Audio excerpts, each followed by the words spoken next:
Welcome to Bubbles, Panics, and Depressions, A World History of Economic Crisis, Week 3.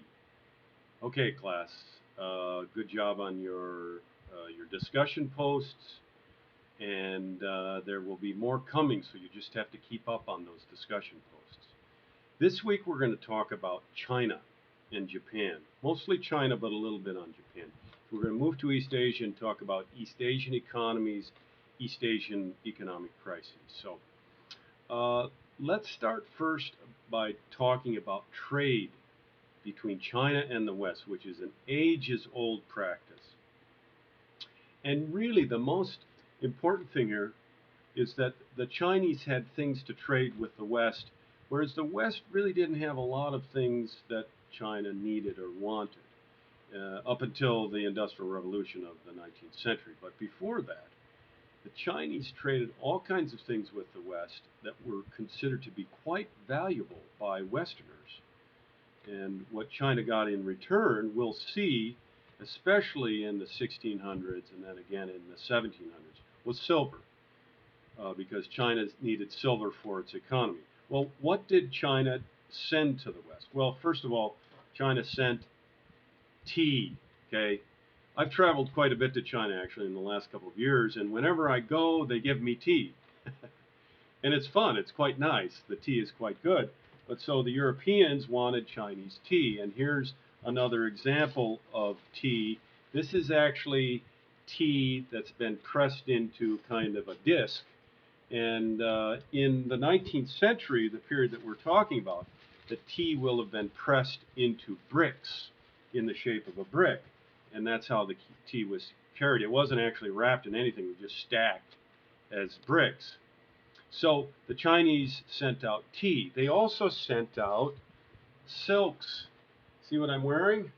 Yes, this is a very nice silk Chinese shirt.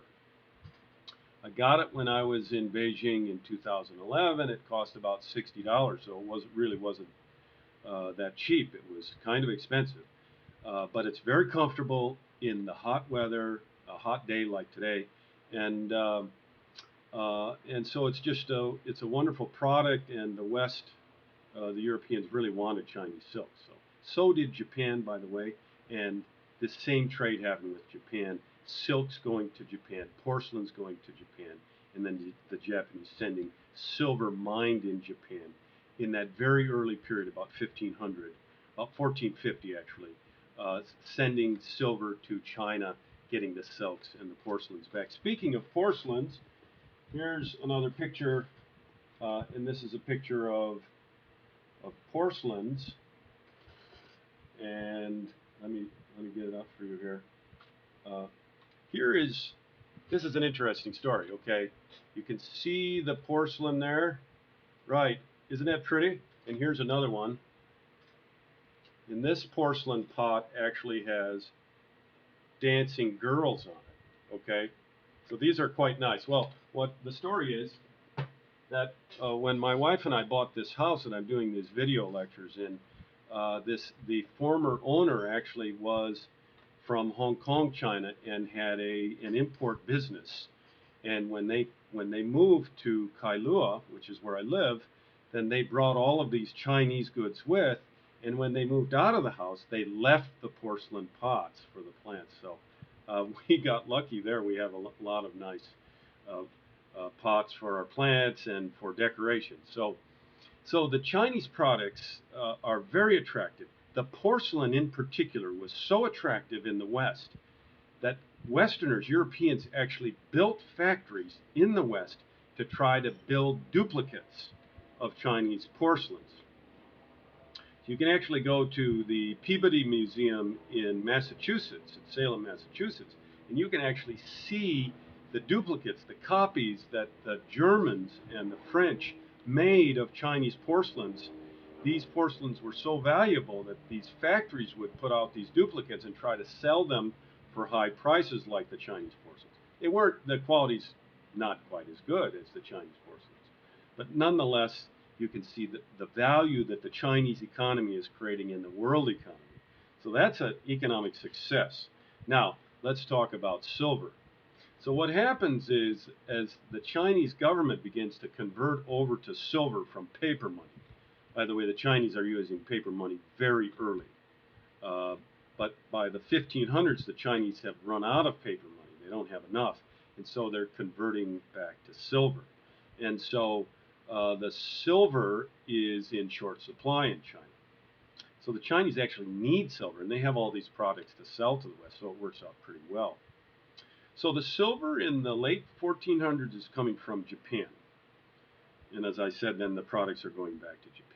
By the 1500s, then the silver is beginning to flow from Latin America, from what's called New Spain, to to China by way of Manila in the Philippines, which is also a Spanish colony. So the Spanish are engaged in this, in what is a quite lucrative trade with the Chinese, to send silver from the mines of New Spain. In particular, one mine called Potosi in Bolivia. And this mine produces, it's the largest silver mine in New Spain. And for a while in that time period, it's the largest silver mine in the world. They're sending silver to Acapulco via like donkey train, and then it's loaded onto ships, and the silver then is sent to Manila, where there are Chinese traders who live in Manila. They take the silver then and they ship it up to China. And then the Spanish galleons going to Manila pick up Chinese goods, the porcelains, the tea, and the silks, and they send it back to Acapulco. And the Spanish pick it up in Acapulco. They send it across Mexico, and then it's shipped out of Mexico. I think normally Veracruz, and shipped back to Europe to be consumed by Europeans. Okay, so this is good for both sides. Actually, it's a very lucrative trade. And one of the results of the trade and of the demand in China for silver is that the Europeans sometimes uh, send silver, and they're not trading it actually for goods, they're actually trading it for gold in China. Now, how does this work? Well, the value of silver to gold in China is 6 to 1. 6 pieces of silver can buy you 1 piece of gold. In Europe, that value is 12 to 1. 12 pieces of silver can buy you 1 piece of gold. So the clever European traders recognize immediately that there's money to be made here. So they send silver to China, and then the traders in China exchange this silver for gold. The gold goes back to Europe, where its value is double. So essentially, you can make 100% profit on your money if you simply send the money to China and then bring it back, send the silver to China, bring it back as gold. So this is a this is a tremendous deal for the traders who are engaged. We call this arbitrage, where you're using exchange rates to make money. Okay. Now the silver trade runs in a couple of cycles. The first cycle runs between 1450 and about 1640, 1636. And what happens at the end of this cycle is that ratio, remember the ratio just said 6 to 1 versus 12 to 1, that ratio begins to level out, so that by the end of the cycle, the value of silver to gold is about the same in Europe and China. And then the trade in silver begins to level off. Because what happens is now by the 1600s, the Chinese now have a lot more silver in their economy. There's less demand for silver, there's more supply. And so the value of the silver begins to plummet.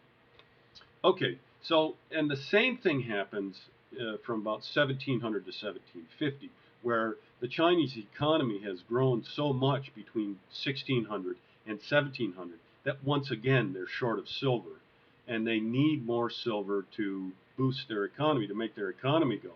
And so once again they're demanding lots of silver from New Spain. In this case, in the 1700s, it's actually coming from Mexico mostly, not from the mine in Bolivia, Potosi.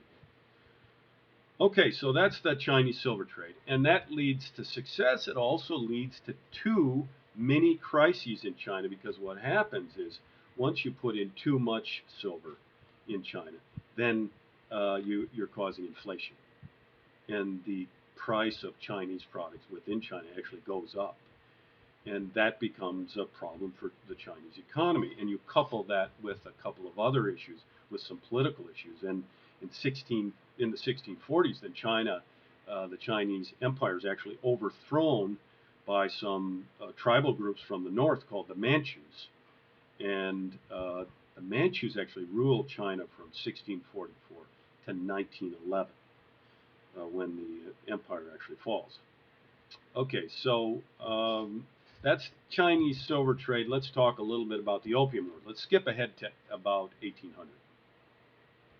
Now, in 1800, the Chinese have this lucrative trade with the West, and the Europeans aren't able to sell much in China. And so what happens is Europeans have a big trade deficit with China, and China has a big trade surplus with Europe. The British in particular do not like this. They understand the consequences of this is that they're losing money in China. Okay, and so the British decide that they have to find something to sell to the Chinese. They don't have anything in 1800. Well, they do by 1800, but before 1800, they don't have anything.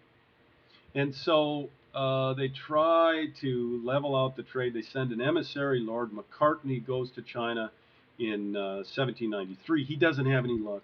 Basically, the emperor sends King George, who is the British monarch, a letter saying, we don't have any interest in your stuff.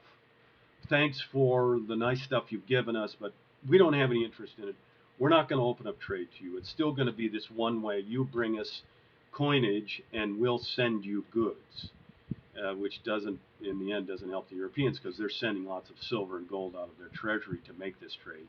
And that's, according to the theories of the time, mercantilism. Remember mercantilism. They're losing gold and silver. That's not good. That's not good. That's against the principles of mercantilism. Okay, so the British decide to trade something that the Chinese really want: opium. The Chinese have a long history of smoking opium and having some opium dens, and there is usage in the 1700s among the literati, or the official class. This is the scholar bureaucrat class that really runs the economy and the political system. They're the judges, they're the tax collectors, sometimes they lead armies. They're very important officials in China. The problem is, by the 1790s, there's so many officials smoking opium that it's estimated that about 20% of all scholar bureaucrats in China are addicted to opium. And so that creates a real problem for China. And the British, meanwhile, are making lots of money sending opium into China. The problem with this is that the Chinese have banned opium because they know it's a problem. So the British are actually sending an illegal drug into China. They're basically the largest, uh, drug trader in the world at this point, and they're leading to mass addiction among the Chinese scholar bureaucrat class. Okay, so this is a real problem for China. And by the 1830s, the Chinese have come to a crisis point. Okay, they're having more trouble economically, and the emperor decides to do something about it, and he sends the best man in his court down to Canton, or Guangzhou, is same name, same place, different name, to get rid of the opium. So Commissioner Lin goes down to Canton, and he arrests some European traders, throws them in jail, and burns all the opium that's sitting there on the docks. So he thinks, yeah, right, I'm taking it to these guys. The British don't see it that way. Now, it's the British East India Company that's actually doing the trading. They're bringing the opium from India, North India, what is today Afghanistan, Pakistan, where opium grows very prolifically. And then they're sending it on to Canton via their ships.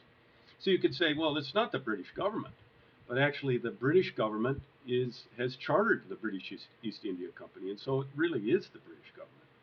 So now the British government is involved, and they say, hey, that's our opium, that's our money that you just destroyed.